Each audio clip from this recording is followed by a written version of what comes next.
সময় নাই, সুযোগও নাই, প্রধান অতিথি বলবেন।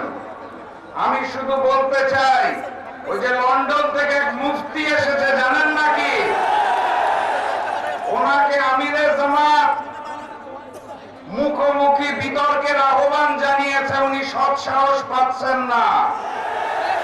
গতকালকে দ্বিতীয়বারের মতো আহ্বান জানানো হয়েছে, উনি এখনো উত্তর দেন নাই। উনি প্রধানমন্ত্রী হতে চায়, অথচ আমিরে জামাতের সাথে সামনাসামনি বসে কথা বলার সৎ সাহস অর্জন করতে পারছেন না।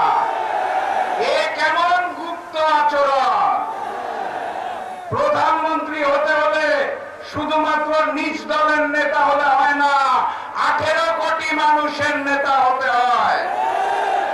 আমাদের দেশে 18 কোটি মানুষের নেতা একজনই আছে।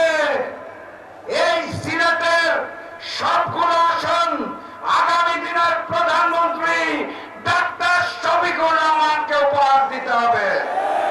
দেখা হবে বিজয়ে। শুধু বলে দিতে চাই, ওই লন্ডনী মুফতির নয়া জালেম বিএনপি যদি ভোটের দিন ভোট বাক্স ছিনতাই করতে আসে, তাদেরকে ওখানে লাল কার্ড দেখিয়ে দিতে হবে।